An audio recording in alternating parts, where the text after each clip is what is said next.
Merhabalar efendim. Diyalog TV ekranlarında canlı yayınlanan Kahve Bahane'de yeniden sizlerleyiz. Bugün yanımda Devlet Tiyatroları Müdürü Sayın İlknur Işıl Türkmen var. Hoş geldiniz. Hoş bulduk. Nasılsınız? Mersi, iyi siz? Teşekkürler. Program başladı, daha iyi olacağız. İnşallah.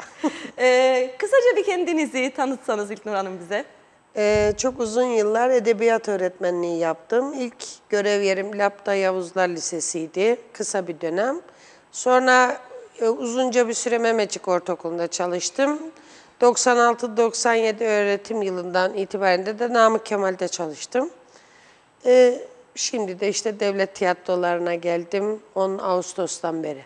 Hayırlısı olsun. Mersi. Peki okuldan ayrılmak nasıl geldi İlknur Hanım? Çok zor geldi. Hala çocuklarımı özlüyorum. 12. sınıfta bıraktığım 11 TMBM. Yani çok acıyorum, özlüyorum. Onlardan sıkıntım var. Öğretmen arkadaşlarım artık benim evim gibiydi Namık Kemal. Evet. Onları özlüyorum. Evet. Alışacağım ama. Bir de biz yeni yasayla geldiğimiz için herhangi bir süreçte geri evimize dönebileceğimiz hissiyle. Evet. Yani ben evim olarak Namık Kemal Lisesi'ni görüyorum. Evime öyle geri döneceğim gibi geliyorum hala. Evet. Bilmem. Kısmet. Herhalde o da bir şeydir. Yani geri dönme söz konusu olduğu için. Evet. Onun getirdiği de bir rahatlık belki. Yani tamamen kopmayacağını bilmek bir rahatlık sağlıyordur. Bence öyle, evet. Doğru dediniz. Evet. Gelelim tiyatroya. Evet. İki edebiyat öğretmeni olarak bugün tiyatroyu böyle bir güzel irdeleyelim sizinle. Size göre amacı nedir tiyatronun? Aslına bakarsanız oradaki oyuncularımın ve yaratıcı ekibin, tasarımcı ekibin hayali yaptıkları işten haz almak ve kendini ifade etmektir. Ama alıcıların, yani seyircilerin ise seyrederek kendini dönüştürmesini bekleriz. Yani benim amacım tabii öğretmenlikle birleştirdiğim kısmı o. Evet. Kamuoyunda bir farkındalık yaratma, onlarda bunu davranış değişikliğine gitmelerini sağlama. Evet. Estetik hazla birlikte. Evet. İkisi ortak amaç. Evet. Şimdi aslında benim çok ilgimi çeken sizin göreve başlamanızla birlikte şekillenen sahne eseri yazma yarışması. Evet. Kıbrıs'a özgü Evet. olması tırnak içerisinde Özellikle belirttiğimiz, belirtiyor. altını çizdiğimiz şey o. Evet. İhtiyaç o. Evet. Ülkem, Nasıl şekillendirdiniz aslında, onu sormak istiyordum ben. İşte uzun yıllar lisede çalışırken müsamere geceleri için tiyatro hazırlıklarına da görev alır edebiyat öğretmenleri. O ihtiyacı gözlemledim diyelim. Çok az tiyatro metni var yazılı. O alanda eser veren sanatçımız çok az var. Genelde şiir ağırlıklı, Kıbrıs insanı daha lirik düşünüyor, hayal ediyor galiba. Evet. O nedenle ben istedim, belki özendirirsek, tiyatro metni yazılırsa ve Kıbrıs'a özgü olursa, yani şöyle diyeyim, edebiyat bilgilerinden tekrar geri döneyim. Türkiye Cumhuriyeti'nden önce Osmanlı'da Ziya Paşa, Namık Kemal, Şinasi gibi Tanzimat döneminde 3-4 tane akıllı bulduğunu Avrupa'ya yollamışlar. Onlar da öğrenmiş işte dergi ve tiyatronun amaçlarını ve araç olarak kullanılırsa ne olacağını. Geri döndüklerinde ülkelerine ilk başlangıçta adaptasyonlarla gitmişler. 20-30 yıl sonra kendi eserleri ciddi çıkmaya başlamış. Biz de burada toplum olarak bir varlık derdindeyiz. Yani biz kimiz derdindeyiz. Evet. Ve adaptasyonlardan kurtulalım, kendimiz olalıma hizmet etsin. Bu çok yönlü bir hayal aslında, o tiyatro metninin yazılması. Evet. Bize özgü, bizi anlatan, bize ayna tutup gösterip tekrardan ben bu hareketlerimi gözden geçireyim dedirtecek oyunu bulmak istiyoruz. Onun henüz tam olarak yazıldığını düşünmüyorum. Onun için onun yazılmasına belki katkıda bulunurum diye öyle bir yarışma hayal ettim. Aynı zamanda sendikacılık geçmişim de olduğu için eğitim iş kolundaki arkadaşlara rica ettim. Dedim bu böyle bir hizmet, yani hayalim böyle bir şey. Ama bizim bütçemizde de para yok. Lütfen beni ekonomik olarak destekleyin. Evet. Çok güldüm. Onlar da çok güldüler. Anekdotu da az evvel size aktardım. Evet. Yani devletten para talep eden biziz. Devlete para yardımı mı yapacağız?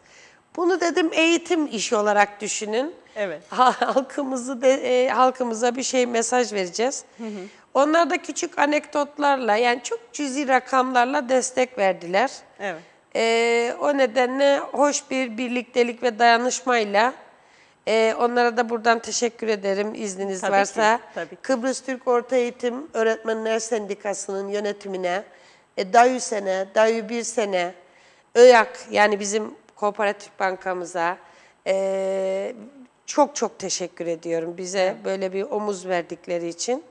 İnşallah başvurular aradığımız nitelikte olur. Evet, inşallah. Ortaya o oyun çıkarsa biz de onu oynayarak destekleyeceğiz. Evet.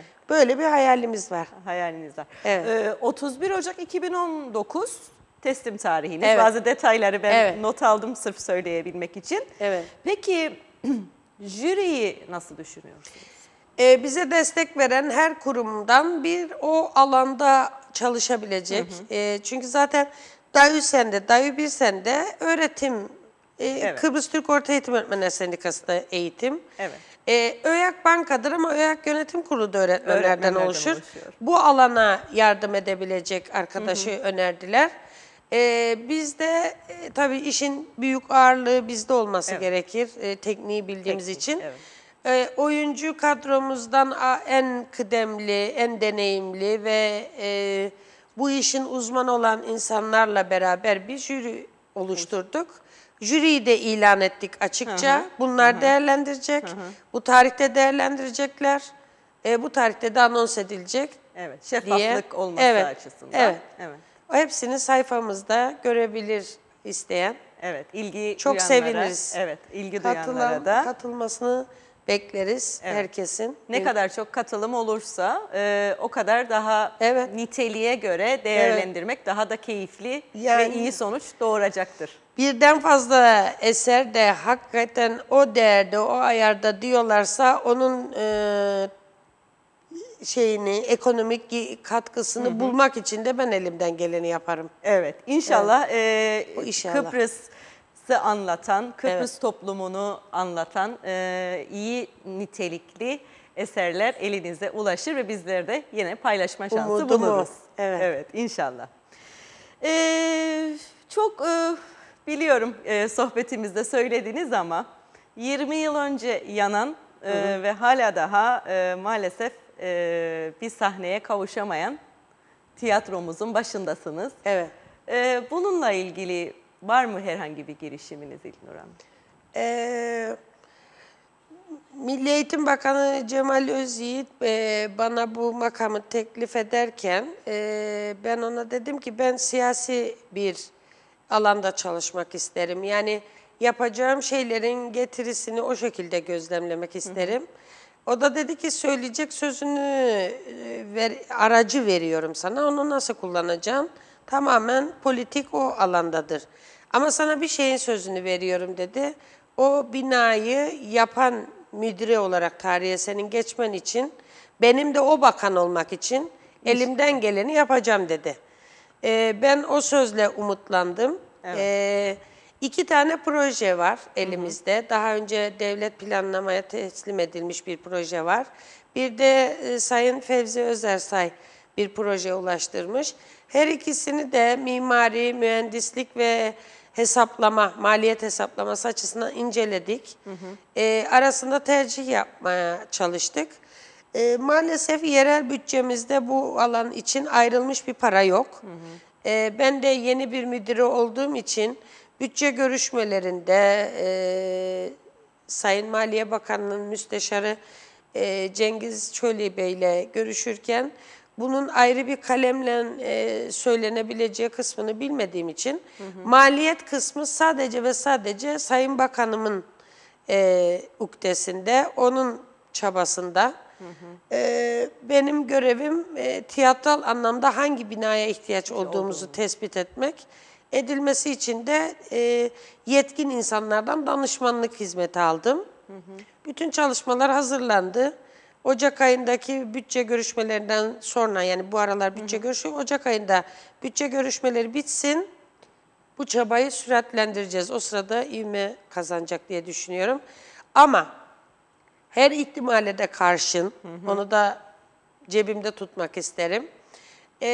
17 Aralık'ta bir görüşme yapacağım.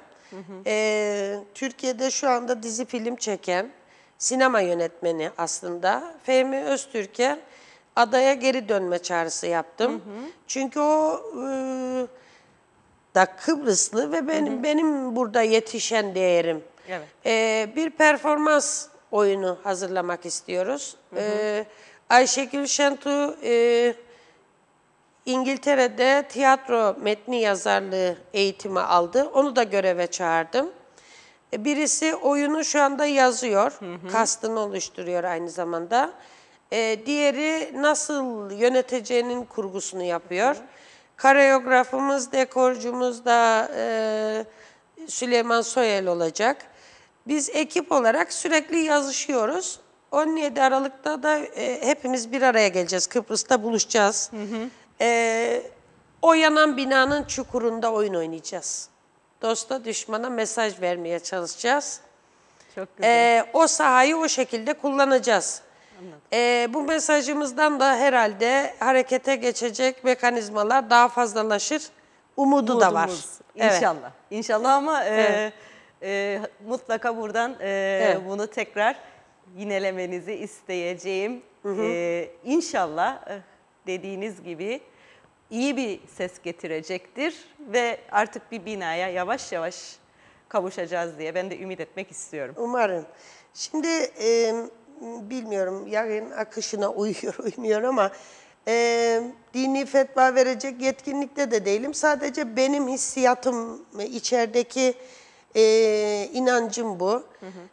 Bir cüzi irade vardır. O insana özgü, daraltılmış bir irade. Bir de külli irade, bütünlüklü, evrensel enerjinin buluşması demektir. Önce cüzi irade kendi direttiğini, dayanışmayı gösterir. Evet. Ondan sonra bütün evren ona beraber mıknatıs gibi yapışır diye hayal ediyorum. O yüzden inşallah'tan evvel umut ve direnmeyi istiyorum. Evet. Ben kendi üstüme düşeni cüzi olarak yapacağım. Zaman ne getirir hep beraber göreceğiz. Umarım bunu başardığımız gün sizin programınıza da gelip beraber kutlarız. İnşallah, inşallah. Evet, gelelim şahane düğüne. Evet. Tabii şimdi konuştuğumuz noktada sahneniz olmadığı için Kültür Dairesi size katkılarını ortaya koydu. AKM'yi verdi. Nehir Demirel yönetmenliğinde şahane düğün sahneleniyor. Evet. Birazcık sizden detayını alalım izlemeyen izleyicilerimiz varsa. Şahane Düğün İngiliz bir yazarın yazdığı oyun. Nehir Demirel yönetti. Bizim oyuncularımız ve teknik ekibimizin emekleriyle ortaya çıktı. Hala da şu anda oynanıyor her cuma AKM'de. Fakat seyirci sayısında bir kopukluk var. Bir oyun çoğalıyor, bir oyun kapalı oluyor, kapıda kalınıyor. Bir de bugüne kadar bir yanlış uygulama olmuş. Normalde sanat eserlerinin, gösteri sanat eserlerinde oyun oynanmaya başlandığında kapılar kapanır ve içerideki oyun başlanır. O büyü, o atmosfer bütün seyirciye yayılır. Evet. Onu kesecek herhangi bir hareket etik değildir. Evet. O nedenle bu sene ilk defa kapıları kapattık. 8'i 2 dakika geçen arkadaşlarımız geldi. Çok üzüldük. Yani çok üzücü. Evet. Böyle bir şeye sebebiyet vermemek adına organizeyi daha nasıl oturtturabiliriz? Tabii ben de acemiyim, yani işin açığı bu. Yaşandıkça olaylara müdahale etmeye çalışıyorum. Bazı bölgelerdeki insanlar gelemiyorlar. Yani Erenköy veya Dipkarpaz'ın Lefkoşa'ya gelip oyun izleme olanağı çok az. O nedenle biz ne yapabiliriz dedik. Bir de bu bize jest yapan sendikalara biz de teşekkür etmek istedik. Yılbaşı geldi. Evet. Açtım kendilerine telefon. Ben de size yeni yıl hediyesi vermek istiyorum. Bir oyunu sizin için oynayacağız. Yani Dayı Birsen ve Dayı Sen 23 Ocak günü Mausa'da, KÜKOM'da kendi çalışan personelini oraya getirecek ve biz bu oyunu sadece onlar için Orada kapalı gişe ve herhangi bir ücret almadan sergileyeceğiz. Madem onlar bize omuz veriyor, biz de onlara verelim. Doğru. ÖYAK için Ocak ayının bir haftasını kapattık. Önümüzdeki hafta herkese çağrı yapıyorum. Oyunu izledilerse bile veya izlemedilerse Lefkoşa Belediyesi'nin kadın sığınma evine geliri bırakmak üzere orayla dayanışmak için lütfen Cuma günü 21 Aralık'ta AKM'de buluşalım. Ne kadar gelebilirsek. Ve 8'den önceye dikkat edelim. Evet, tiyatrolarda Evet. gerçekten bu önemli bir ayrıntı Evet. ama gerçekten onu çok yakalayamıyoruz. Yavaş yavaş oyunun alışacağız niteliğini- birbirimize. Evet. Evet, yavaş yavaş alışacağız. Şu anda 1 Mart'a kadar kapalı gişedeyiz. Yani bütün güzel. biletlerimiz satıldı. 21 Aralık hariç. Geri Hariç. kalan bütün biletler satıldı. Çok güzel. Yeni oyuna hazırlanabilmek adına devam edelim. Onu çıkarıp onu da yorgunluğunu yapabilir miyiz? Demin bahsettiğim şey var. Beden kullanımına yönelik performans tiyatrosu var işte 17 Aralık'ta netleşecek. Dolayısıyla 3 oyunu aynı anda kaldıracak bu ekip. Bilemiyorum. Bakalım. 1 Nisan'a kadar kapalı gişe ama şahane düğün. Çok güzel. Evet. Çok güzel. Bir taraftan da Bremen mızıkacıları var. Evet, Çocuklarımız çocuklara yönelik, için. evet. Evet, onu da alalım biraz. Onun da yönetmeni Nergül Tuncay. Evet. Şimdi Bremen Mızıkacıları evrensel bir masal. Evet. Türkiye'de bir oyun yazarı Bremen Mızıkacılarını diye bir oyunlaştırmış, bir metin oyunlaştırmış. Kendisiyle bizim telif yasamız olmasa bile etik için yapmayalım, üstüne basıp geçmeyelim diye iletişim kurduk. Sizi gelin misafir edelim, uçağınızı, konaklamanızı başımızın üstüne taşıyalım. Çok büyük rakam istedi. Yani telaffuz etmeyeyim, hoş değil. Evet. Yani bizim gücümüz, etimiz, budumuz ne? Evet. Bundan yola çıkarak böyle bir imkansızlığın içine düşünce içeriden bir oyuncumuz dedi ki ben hocam müsaade edin tekrar bir metin oluşturayım. Oyundan değişiklik yapayım. Tamam dedik. Dramaturg da yardımcı oldu. Onay verdi. Evet dedi olur. Ondan sonra oyunun tekrar kurguladık. 3 hafta gibi kısa bir sürede yeni baştan oyun kurgulandı, oturdu. Bremen Mızıkacılarının zaferi. Meşhur masaldaki şeyler, eşek, köpek, kedi, horoz. İşbirliği yaparak hırsızdan, hayduttan birlikte kurtulup kendi hayal ettikleri Bremen'e varıp orada şarkı söyleyecekler. Evet. Peki bu oyun nerede sahneleniyor İlknur Hanım? Bu oyun devletin bütün ilkokulunda okuyan öğrencilerin ayağına gidiyor. Biz çok 15.000 çocuğa ulaşıyoruz. Onlardan bilet parası almıyoruz. Bilakis üstte kendilerine Tiyatro Çocuk dergimizi armağan ediyoruz. Ve bölge bölge geziyorlar. Şu anda bugün Mausa'dalar. Daha önce Beyarmudun'dalardı. Ondan önce Lefkoşa'yı bitirdiler. İskele'ye geçecekler önümüzdeki hafta. Çok güzel. Güzel yurt bitti. Her bölgeyi geziyoruz. Her bölgedeki okulları topluca oynanacak alana getirip oyunumuzu sergiliyoruz kendilerine. Çok güzel. Böyle bir çaba o Evet. da.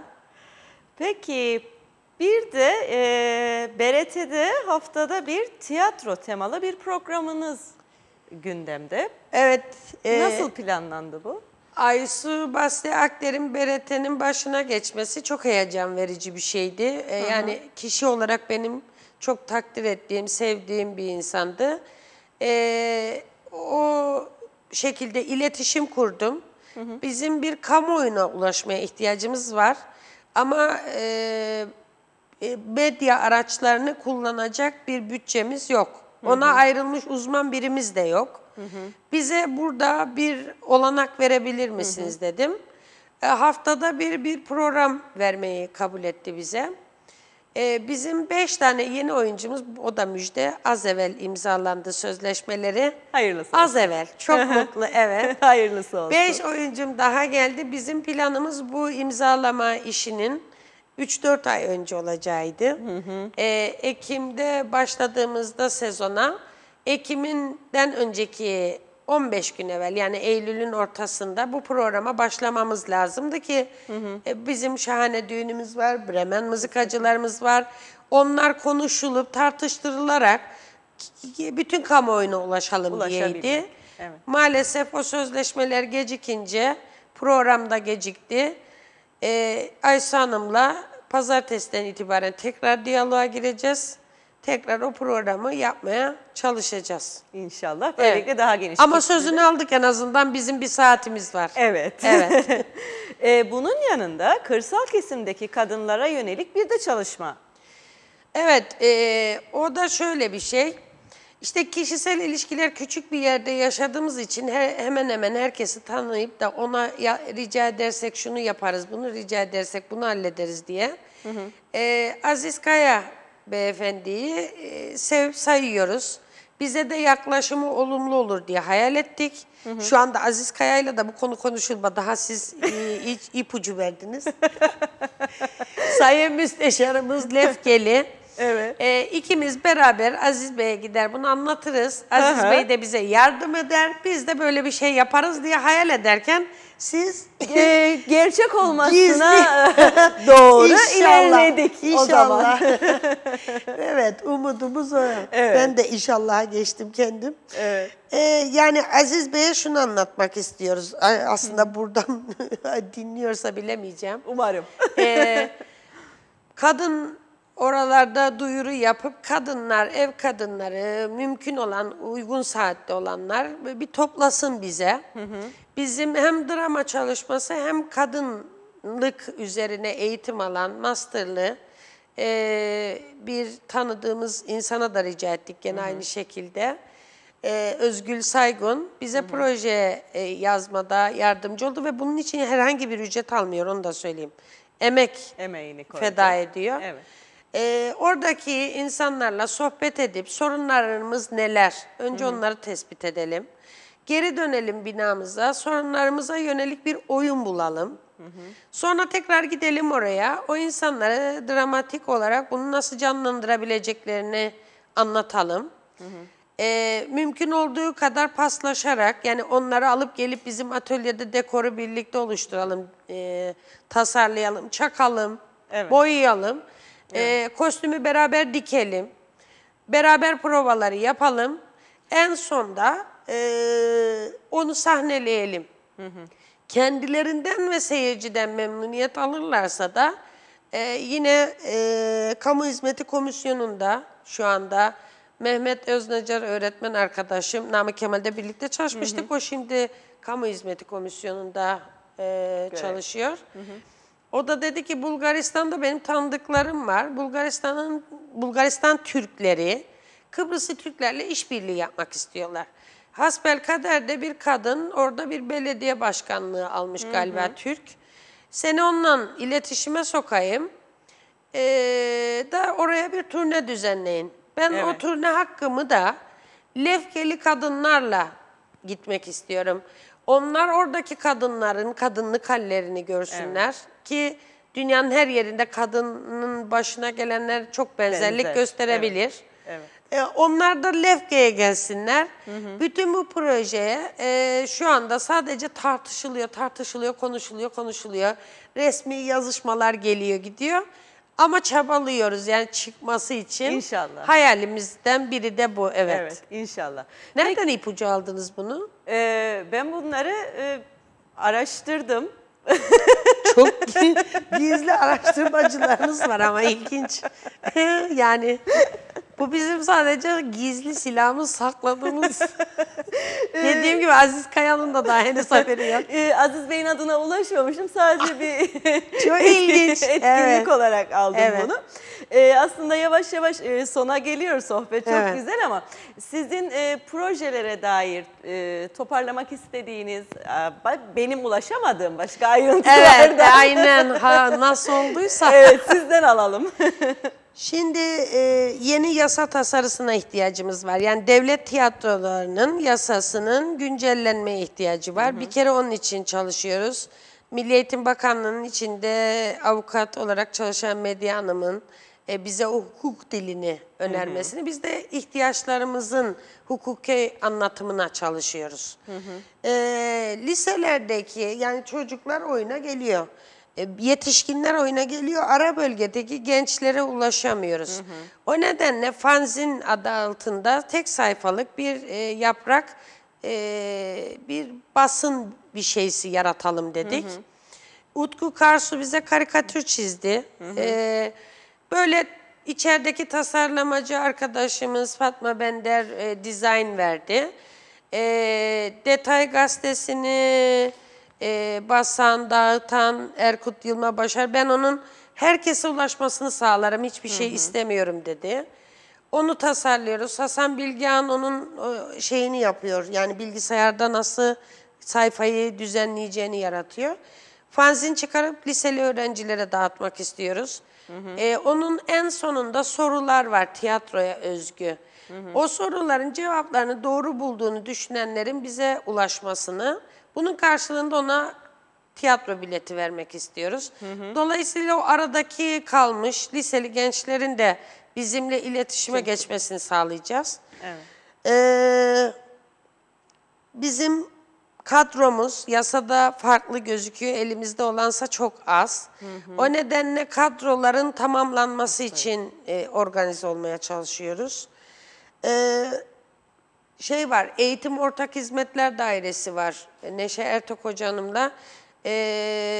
Devlet tiyatrolarında çalışan personelin de hizmet içi eğitilmesi, yenilenmesi gerekiyor. Onun için hizmet içi her ay bir kurs düzenlemek istiyoruz. Geçen ay sivil savunmaya rica ettik, geldi bize ilk yardım kursu verdi.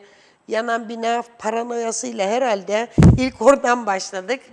Bu sene, bu ayki hedefimiz Ayça Kurnaz'la birlikte psikodramada sağaltım, iş yeri barışı, iç huzurumuz için sohbet edeceğiz. Her ay eğitim almak istiyoruz. Onunla da organize olmaya çalışıyoruz. Samsun'da bir festival var. Ona başvuruda bulunduk. Mart başı belki gidebiliriz. İnşallah. Nasıl gideriz bilmiyorum ama gitmek için deneyeceğiz şansımızı. Evet. Yeni bir yönetmenle anlaşma yaptık dün. O da güzel. Yeni bir oyuna hazırlanacağız. Onun da bak ilk müjdesini gene sizin programınız kısmet. Ne güzel. Haziran'ın ilk haftasını tarihleyerek ülkemizde tiyatro camiasında kim var ise özelde, genelde, amatör, profesyonel fark etmez. Herkesi bir çalıştayda toplayıp hepimizi bir günlüğüne, hepimizin saygı duyacağı bir isimle tartışmaya davet etmeyi planlıyoruz. İnşallah. Onun hazırlıkları, çalışmaları, yazışmaları, parasını çıkartması çabasındayım. Radyo tiyatrosu için Radyo Mayıs'a başvurduk. Benim gençlik anılarım. Radyo Mayıs bize bir saat ve çekim izni verdi. Evet. Radyo tiyatrosu yapacağız.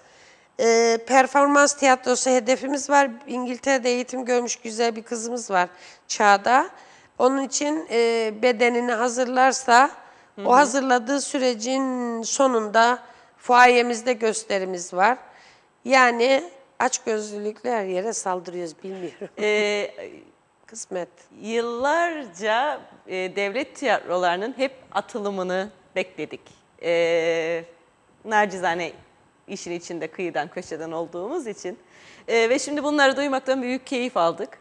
İnşallah bu hedefler gerçekleşecek, binamız da oluşacak ve burada nasıl ki şimdi bazı ilkleri paylaşmışsak, Evet. O zaman da inşallah daha güzellerini Umarım. paylaşmak dileğiyle İlknur Hanım.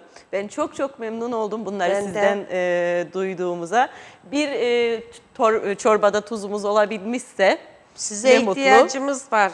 Yani yönetmeniniz benden takıldı, şaka yaptı ama evet, size ihtiyacımız var. Siz bizi insanlara ulaştırmada ön ayak olabilirseniz İnşallah. bize daha fazla Evet. projektörler döner. Evet, inşallah. Yardımınız için ben teşekkür ederim. Tekrar ayağınıza sağlık diyorum. sağ olun. Başarılar diliyorum. Çok teşekkür Zor ederim. ama sonu inşallah güzelliklerle dolu gelecektir. Yapacağız. Dayanışma içinde olduğumuz çok insanımız var. Onun için Evet. başaracağız yani Evet, diye tekrar düşünüyorum. başarılar Sağ diliyorum olun. İlknur Hanım. Çok mersi. Evet sayın seyirciler, bu haftalık da Kahve Bahane'nin sonuna geldik. Haftaya Perşembe saatleriniz 15.15'i gösterdiğinde yine burada olacağız efendim. Görüşmek üzere, hoşçakalın.